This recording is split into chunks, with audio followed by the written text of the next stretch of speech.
आज का हमारा टॉपिक है operators in C plus plus. तो सी प्लस प्लस में ऑपरेटर्स क्या होते हैं, चलिए आज के वीडियो में हम लोग कंप्लीट डिस्कशन करते हैं। तो सबसे पहले देखते हैं ऑपरेटर्स होते क्या हैं। Operator in C plus plus are a symbol that perform operations on a variable and value. Operator क्या होते हैं? ऑपरेटर एक तरह का सिंबल होते हैं जो क्या करते हैं, ऑपरेशन परफॉर्म करने के लिए यूज होते हैं हमारे वैल्यू पर।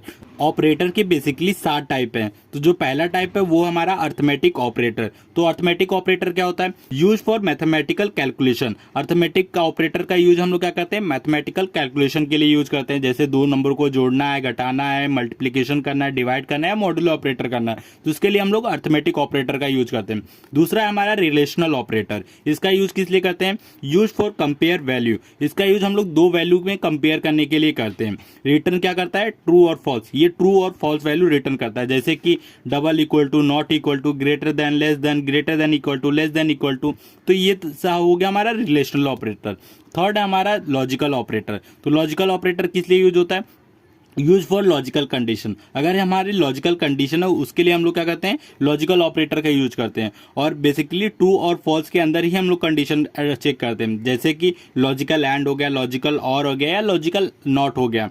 अब चौथा है हमारा बिटवाइज ऑपरेटर। बिटवाइज ऑपरेटर क्या करता है? Operate at a binary level. ये बाइनरी लेवल पे ही ऑपरेट करता है, जैसे कि बिटवाइज एंड, और, XOR, not, left shift, right shift. तो ये हो गया हमारे बिटवाइज ऑपरेटर जो बाइनरी लेवल पे ही ऑपरेट करते हैं। अब नेक्स्ट है हमारा असाइनमेंट ऑपरेटर। तो असाइनमेंट ऑपरेटर क्या होता है? Use for assign value to the variable. मतलब वेरिएबल के अंदर कोई वैल्यू असाइन करना, उसके लिए हम लोग असाइनमेंट ऑपरेटर का यूज करते हैं। और इसका एग्जांपल है equal to, plus equal to, minus equal to, multiplication equal to, divide equal to, modulo equal to. तो ये हो गया हमारे असाइन ऑपरेटर की कुछ एग्जाम्पल। अब नेक्स्ट है हमारा increment and decrement operator. Use for increase और डिक्रीज वैल्यू। इंक्रीमेंट और डिक्रीमेंट ऑपरेटर का यूज हम लोग क्या करते हैं, वैल्यू को इंक्रीज और डिक्रीज करने के लिए करते हैं, जैसे कि प्लस प्लस ए प्लस प्लस, माइनस माइनस ए माइनस माइनस। तो ये क्या करेगा, एक वैल्यू पहले प्लस कर देगा, फिर उसके अंदर असाइन करेगा।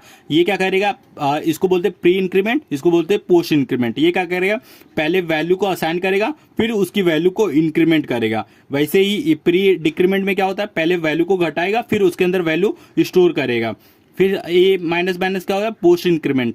तो ये क्या करेगा, पहले वैल्यू स्टोर करेगा, फिर उसकी वैल्यू को एक घटा देगा। तो ये हो गया इंक्रीमेंट और डिक्रीमेंट ऑपरेटर। अब लास्ट हमारा टर्नरी ऑपरेटर। तो टर्नरी ऑपरेटर क्या करता है, सॉर्टर इफ एल्स कंडीशन। मतलब इफ एल्स कंडीशन जो होता है उसको सॉर्टर लिखने का एक तरीका है, मतलब शॉर्ट में लिखने का एक तरीका है टर्नरी ऑपरेटर। इसमें कैसे करते हैं, सिंपली आप क्या कीजिए, वाई, ये हमारा कंडीशन हो गया, या फिर क्वेश्चन मार्क, फिर ये हो गया हमारा इफ स्टेटमेंट, और फिर कॉलन के बाद हमारा हो गया एल्स कंडीशन। मतलब अगर ये कंडीशन ट्रू होता है तो ये वैल्यू आएगा, मतलब ये एग्जीक्यूट होगा। अगर नहीं होता है तो एल्स, मतलब ये स्टेटमेंट एग्जीक्यूट होगा। तो और जो भी वैल्यू आएगा हम लोग क्या करेंगे, इंट एक्स की मतलब स्टोर कर देंगे। तो ये क्या करता है, इफ एल्स लिखने का एक शॉर्टर तरीका है टर्नरी ऑपरेटर। तो ये हो गया हमारा operator in C plus plus. तो वीडियो अच्छा लगा तो प्लीज वीडियो को लाइक और हमारे चैनल को सब्सक्राइब जरूर कीजिएगा।